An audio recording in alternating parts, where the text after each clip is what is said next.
The Kultcha. Podcast. The Kultcha. Podcast. You know, it's still Wake a drop. your punk ass up. Wake up. You know what I mean? It's still a drop. It's still a drop. It's still a drop. You don't have to say podcast. Huh? You don't have to say podcast. I want to say podcast because we got a series. Being funny. I know that. No doubt. It'd be funny. Yeah, you ready? Yeah, what up? It's your boy Alley Cat. And I'm Twin. This is the Kultcha. The podcast. Episode that we on is called Betrayal by Your Own Kind. That's right. So Once again, I'm going to say this one more time. it's going to be a good topic. This episode is called Betrayal by Your Own Kind. They come as your friends, That's not right. your enemies. They come as your family. So it's one thing to talk about another culture, another race of people, but we also got to talk about our own, right? We don't leave our own out, right? And this is what the episode is about today. That betrayal. We're not doing the time. We're not on the time. We're not on the time. So let's talk about some current events. You know what I mean? Right? There's you know, a lot of information coming out, you know, lately. Man, get to the point. You talking about Paul Richard Mooney. Pryor, And Paul son, Mooney. and Paul Mooney. And I like Paul Mooney because he seems so prolific as being a pro-black. Oh no, definitely. When you go to see his shows, a lot of white people walk out of shows. And I don't care, you know, what they say. And you know, growing up, I thought Paul Mooney had sugar in his tank. I With mean, the way his gestures and his movement, but history shows he was always open about that. But it So doesn't that's matter. but that's not my complaint. Yeah, No, that's what I'm saying. But I know what you're getting ready going to. And Definitely. if y'all ain't ready for it, please get ready. As a matter of fact, I'm gonna hold up because the sirens is even coming. So they let you know this shit is hot. It's on the table. so when We we talking about rape. Rape your best friend's kid. this what he accused of. That's what he's accused of, This allegedly. is the accusation, yeah. Accusation? Yeah, Accusation? Accusation, right? So, That's out there today. oh my gosh, the sirens is hot. This topic is hot. This topic is on fire. So when we look at it, right? Paul Mooney, Richard Pryor, even his son, these are not weak people. These are No. strong people. My man put $1 million on his head. Richard Pryor. Said he put $1 million up. This what Richard Pryor, let's get the statements right. This what Richard Pryor, former bodyguard, said. Allegedly this happened. Allegedly this happened. That $1 million was put up on Paul Mooney's head by Richard Pryor, but Richard Pryor never went through with it. Because, you know, He got caught on fire. there you go. He burnt up. All this is all alleged. It's on the topic. We don't really touch these topics, but it's good to touch. We have to start touching some of these topics because they can't go left unsaid or unknown. That man is a dead man. You know, he graced us with his presence in life at one time. He was a great artist, a great comedian. He's one of my favorites, if not the favorite of mine. He's definitely in the top 10. He was number one to me. You know what I mean? Then I had Eddie Murphy. Then I had Martin Lawrence. Definitely. And you know, the list can go on, but he's definitely my top 10. He's number one to me. Now we know, like, these are strong black men. Do you think the environment was weird? Where it was- maybe they had indulged in some of these activities? Listen, he kept it real. Richard Pryor kept it real. Oh, no doubt. He was Black Hollywood. No He doubt. said I was running around here getting high. Yeah, And he yeah. said I fucked Now, with he told it transgender. himself. He said, so let's not bullshit. And he stated Let's that not let me bullshit tell nobody. it so nobody else can tell it. You know what I'm saying? That's So, why. yeah. That's why, you know, people be like, oh, you know, some people talk too much. Nah, he told his own truth, and it's good sometimes to talk too much because you know why? If you tell it yourself, nobody else can tell it. Right. Not telling on somebody else. You tell on yourself. Nobody else can tell it. Nobody can, how would you say, extort you. Nobody can try to do anything of a form of extortion to you. Nobody can blackmail you, which is a form of extortion. Nobody can try to embarrass you, which is a form of extortion. Definitely. Nobody can do nothing of the sort. Definitely. When you keep it real with yourself. And he kept it real with himself. And he said, listen, I wasn't in my mindset. I was getting high, and it was a pretty motherfucker looking like a woman. So what you think about this stuff coming to the light? Obviously, this, if it is true, allegedly, you know, this man have two sides to him. There's always two sides to a story. And then it's the to truth. the story, but to him, his personality, his character, him as a man. Well, It's one thing to go both ways. That's But you cool. talking- That's what you do. You're talking about Richard Pryor. No, I'm talking about Paul Mooney. Paul Mooney, okay. Right? So it's obvious, if this is true, allegedly, that he liked little boys. Now, my thought is, where is the culture coming from? You know what I'm saying? Because these are strong black men. I think the society or the environment that they was around, being top Hollywood comedians, black comedians at that, my obvious thought is that their environment was sick. Their environment was sick, or did they? Their environment was sick, and they needed the need to be accepted, to get accepted. It's both. It's both involved. You know, he had the Richard Pryor show, which Paul Mooney wrote for.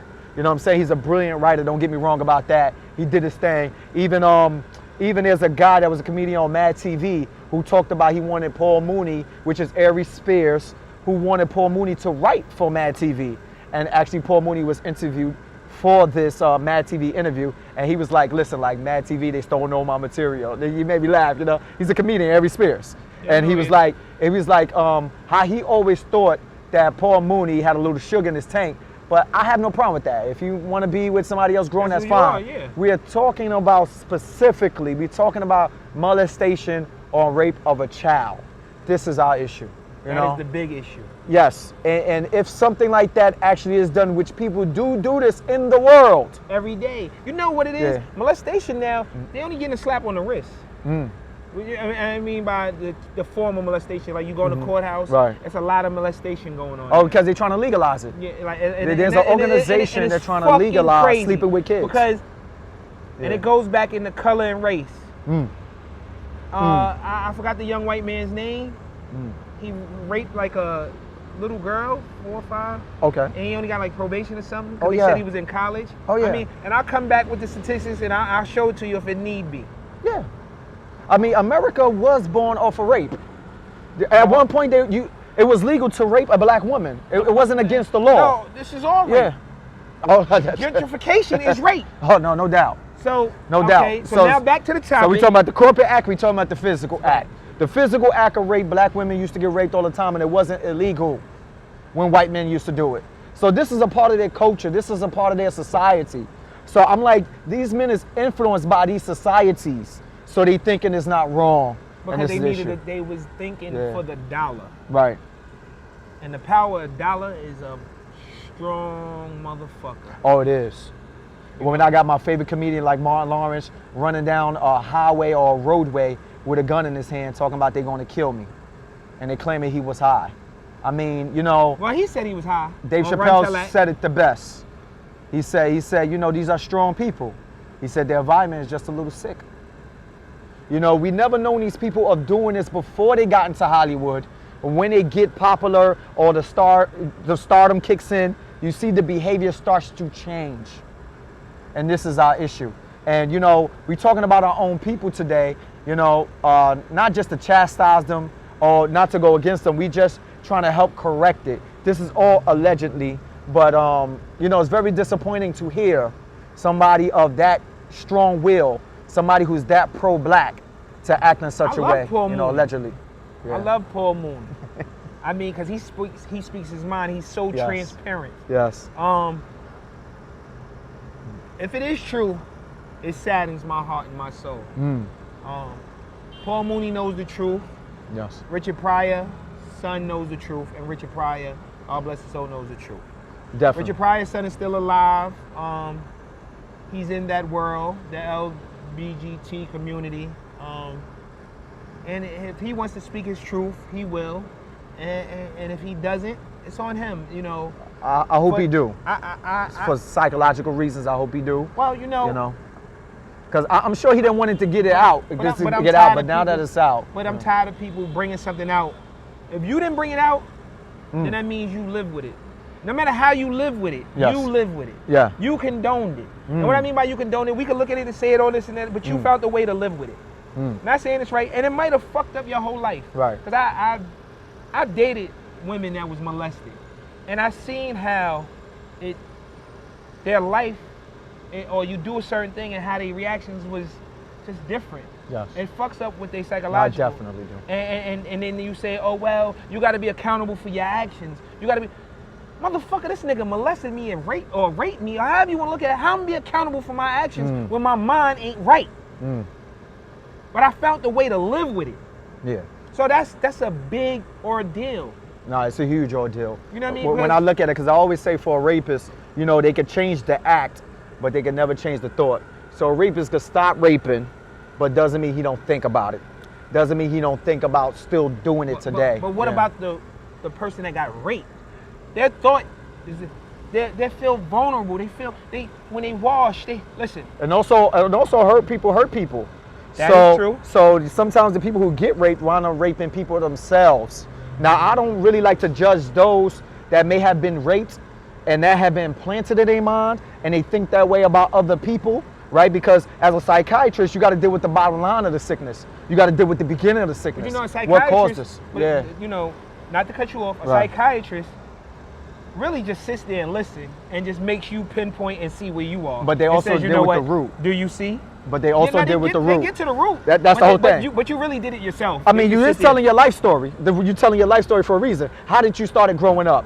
Take me back to when you was younger. What happened? They got to get to the root of it. Yeah. So they see where the problem, lies at. How did it manifest into this monster or to the person you is today? You're your own problem.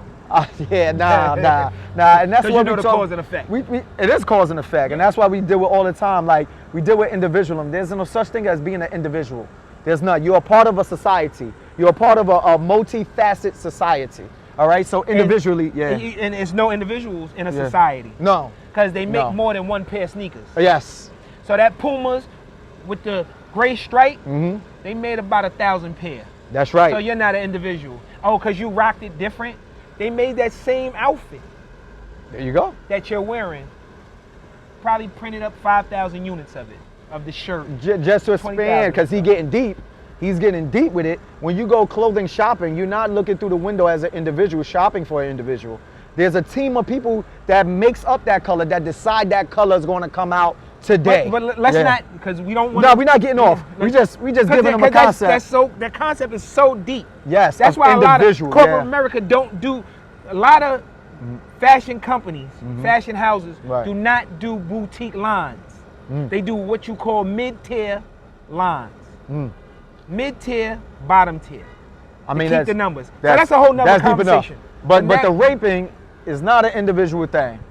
The sickness is brought upon by somebody else in whatever environment or whatever situation this person was in. So when they say this individual, it wasn't just him. Right. Because when we look at the R. Kelly thing, and they say R. Kelly's molesting young people, there are women that's working with him. There are other men that's working with him that's bringing over younger girls. There's a lot of people that's complicit with these crimes. You understand? So it's never an individual thing. What you call co-conspirators. There you go. So when R. Kelly see his own self only getting knocked for these crimes, it's like they out only to get me. What about all these other people that think like me, may not have acted or help participated in facilitating these girls? The parents bring them. I'm talking about not physically. No, but they participate because you brought some of the parents too. No doubt. So now, no doubt, you have all these things that's going on. Yeah. But you look for one person to blame. You look for the higher up to blame. The higher up is the person that has more to lose. Which means it's going to continue. That's all that means. Because you're not getting all the corporates that's, indulged in these crimes. So all that means is going to continue. When's the next R. Kelly going to come? Paul Mooney did this. How many kids have Paul Mooney did this to, if this is true? True, yeah, if this is true. Yeah. Because, it's big for R. Kelly. He's not going to get off. I mean, that's my opinion. Nah, with all these charges in different states, he's not going to get off. He's going to be made an example. But this has been going on for so long. What is it? He didn't want to pay somebody. So now Paul Mooney wasn't able to pay somebody or whatever it is, because you never know what it is or what's going on. So the outside looking in, celebrities should never be our role models. It should always be your friends, your family, the people that's closest to you. Your role models start with your parents. That's first. Yes, you should look up to. But some people ain't having parents. And after that, it is usually your friends and your teachers. Generally. It's usually your friends and then your teachers, because you go to school. And then you spend more time with your teachers and your friends than you do with your parents, because your parents have to go to work, especially in middle-class society. And that's our key edifice to this whole conversation. That's the cornerstone. That is the keystone of this whole edifice, right? Is that you shouldn't be looking at an abstract star that you really don't know to look up to and to be your role model. You really don't know these people. You don't know who they are, how they live, where they None live. Of that. Chad Ochocinco did an interview and said everything he wore was fake. You wouldn't question him because he was an NFL player. He had a multi-million-dollar contract, so you would never question it. Right. I've known some gangsters in the street that brought some fake true religions or whatever it is. And I said, yo, why you doing that? They said, because ain't nobody gonna question me, baby. I'm who I am. So think about it. That's food for thought. Question everything. Yo, I'm Twin. This is the Kultcha I'm Alley Cat. podcast. This is what we Peace. do. Crazy, man. Paul Mooney.